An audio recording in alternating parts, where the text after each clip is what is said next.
दोस्तों, क्या बीजेपी से नाराज नीतीश कुमार ने इरादा कर लिया है कि इस बार वो अमित शाह को हैसियत बताकर रहेंगे और इसीलिए 14 नवंबर के बाद जिस दिन नतीजे आ रहे हैं उस दिन नीतीश कुमार अपने करियर का सबसे बड़ा उलटफेर करने जा रहे हैं। एक ऐसा उलटफेर जिससे सिर्फ बिहार नहीं पूरा देश चौंक जाएगा।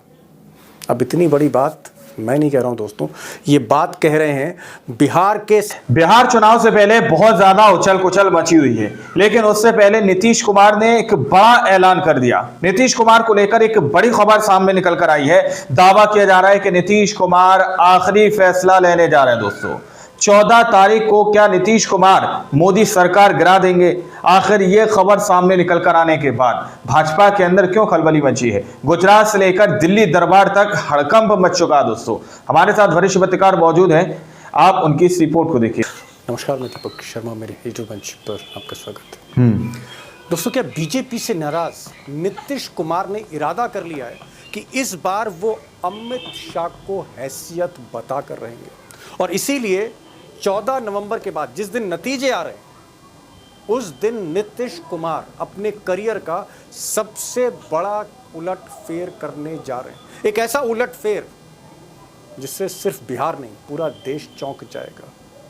अब इतनी बड़ी बात मैं नहीं कह रहा हूं दोस्तों, ये बात कह रहे हैं बिहार के सबसे बड़े एक्सपर्ट, सबसे सीनियर लीडर और नीतीश कुमार से तकरीबन 12 साल सीनियर यशवंत सिन्हा कह रहे हैं। यशवंत सिन्हा कह रहे हैं जो नीतीश कुमार को बीजेपी के फोल्ड में लाए थे आज से 2 दशक पहले। इस चुनाव के बाद बिहार के मुख्यमंत्री कम समय के लिए भी लेकिन नीतीश कुमार ही बनेंगे, लेकिन एनडीए गठबंधन के मुख्यमंत्री नहीं बनेंगे। एनडीए गठबंधन के, इंडिया गठबंधन के मुख्यमंत्री बनेंगे। तेजस्वी भी सैक्रिफाइस करेंगे कि वो चीफ मिनिस्टर बने, उसके बदले नीतीश कुमार चीफ मिनिस्टर बन जाए और तेजस्वी उसमें पहले जैसे डिप्टी चीफ मिनिस्टर थे वो डिप्टी चीफ मिनिस्टर बन जाए। अब यशवंत सिन्हा 1977 से लालू प्रसाद यादव को जानते हैं, नीतीश कुमार को जानते हैं, बल्कि नीतीश कुमार को तो वो बीजेपी के फोल्ड में बीजेपी की तरफ लेके आए। गठबंधन कराने का सूत्रधार थे वो जेडीयू और बीजेपी में। बीजेपी के बिहार अध्यक्ष रहे, देश के वित्त मंत्री रहे, देश के विदेश मंत्री रहे, मोदी से बहुत सीनियर हैं, बल्कि यूं कहूं कि गुजरात लॉबी की रग रग से वाकिफ, गुजरात लॉबी की रग रग से वाकिफ भीतर तक समझते। और यशवंत सिन्हा कह रहे हैं कि बिहार का चुनाव मोदी के लिए करो या मरो का युद्ध है। It's do and die battle for Modi and Shah. और वो कह रहे हैं कि अगर बिहार मोदी के हाथ से निकला तो मोदी की दिल्ली हिल जाएगी। लीजिए, एक परिस्थिति ऐसी आए कि एक महागठबंधन की तरफ से vote of no confidence move हो जाए लोकसभा, तो वोट ऑफ नो कॉन्फिडेंस जब मूव होगा तो उसमें खेल की बहुत गुंजाइश है। खास करके ये जो उनके 2 सपोर्टिंग पार्टीज हैं, चंद्रबाबू नायडू और नीतीश कुमार की, तो इसीलिए बिहार के चुनाव के नतीजों से ये लोग बिल्कुल सहमे हुए हैं। गुजरात लॉबी सहमी हुई है और इस कोशिश में है कि किसी भी तरह बिहार को जीता जाए, किसी भी तरह बिहार को जीता जाए। कम्युनल एजेंडा वहां काम नहीं कर रहा है। अब दोस्तों, इस इंटरव्यू में यशवंत सिन्हा ने कई चौंकाने वाले खुलासे किए और इसलिए मैं ज़्यादा वक्त नहीं लूँगा आपका, मैं सीधे आपको यशवंत सिन्हा के पास ले चल रहा हूँ। सिर्फ एक गुजारिश है कि इस इंटरव्यू को गौर से सुनिए, क्योंकि बिहार की असली और अंदर की तस्वीर बेखौफ शख्सियत से आपको पता होने जा रही है। बेखौफ शख्सियत से कर्पूरी ठाकुर भारत रत्न चीफ मिनिस्टर, उसके प्रिंसिपल सेक्रेटरी थे और लालू नीतीश आते थे हाजिरी लगाने, तब से आप उनको जानते हैं। अमित शाह और मोदी को भी जानते हैं। मुझे लगता है कि ऐसा कोई किरदार नहीं है, ऐसा कोई कैरेक्टर नहीं है पॉलिटिक्स का बिहार में इस वक्त जिसकी रग रग से आप वाकिफ ना हो। मेरा सवाल ये है कि आज की तारीख में आपको क्या लग रहा है कि तेजस्वी आगे हैं, राहुल गांधी आगे हैं, महागठबंधन आगे है, या फिर एनडीए उसको ओवरटेक कर रहा है? और या यूं कहूं, बहुत साफ तौर पे कह दूं कि बाय हुक और बाय क्रुक किसी भी तरह अमित शाह इस चुनाव को जीतना चाहेंगे और क्या जीत भी सकते हैं? आपने जो अंतिम प्रश्न पूछा उसी से मैं शुरुआत कर रहा हूँ। बिहार का चुनाव पूरे देश के लिए बहुत महत्वपूर्ण है, न केवल बिहार के लिए। पूरे देश के लिए महत्वपूर्ण है बिहार का चुनाव। मुझे लगता है कि जो गुजरात लॉबी है मोदी शाह की, उसका भविष्य जो है वो इस पर निर्भर करेगा कि बिहार के चुनाव में उनका परफॉर्मेंस कैसा होता है।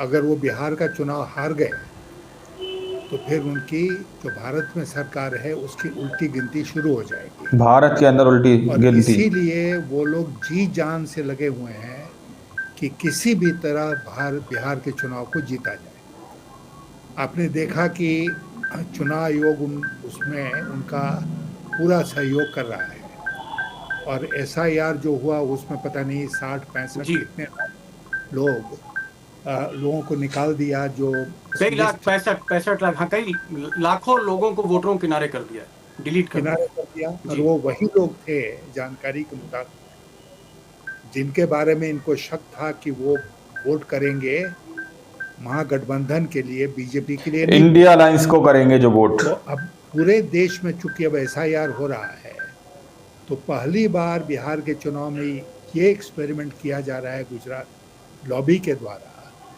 कि सब कुछ शुरू से ही ऐसा गड़बड़ कर दो कि जो सामने वाली पार्टी है या गठबंधन है वो चुनाव जीत ही नहीं पाए। तो इसीलिए मैं आपसे निवेदन कर रहा हूँ कि मैं मानता हूँ कि आज के दिन गठबंधन जो है, तेजस्वी जो इसके लिए मुख्यमंत्री के उम्मीदवार हैं, वो गठबंधन आगे चल रहा है। लेकिन जब तक कि मार्जिन दोनों का, मैं ये इस तरह बताऊंगा आपको, मान लीजिए कि मार्जिन बहुत कम है तो फिर गुजरात लॉबी हावी हो जाएगी। इसलिए आवश्यक है कि मार्जिन इतना हो कि उनके हावी होने के बावजूद भी वो इस फासले को पूरा नहीं कर पाए।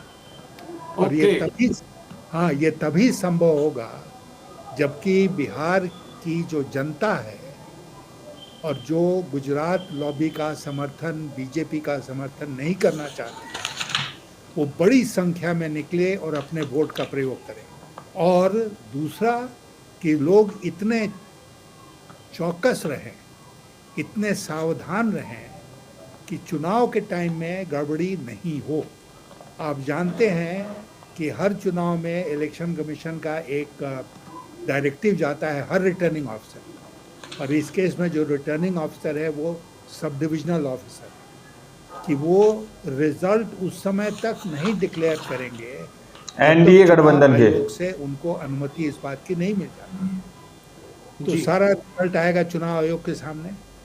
वो एक स्थिति है जिसमें कि ये लोग चाहें तो भयंकर गड़बड़ी कर सकते हैं, जीते हुए उम्मीदवार को हरा सकते हैं, हारे हुए उम्मीदवार को जिता सकते हैं, और जो पार्टी है या जो उम्मीदवार जीतने वाला उसके पास उस समय कोई भी रिकोर्स नहीं होता है, कोई भी उसको रास्ता नहीं है कि वो इस बेईमानी को रोक सके।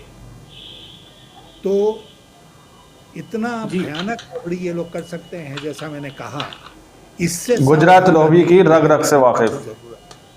मतलब आप सिन्हा साहब, आप ये कह रहे हैं कि जो अंतर है, जो मार्जिन है, डू एंड डाई नहीं होना चाहिए, वो इतना होना चाहिए।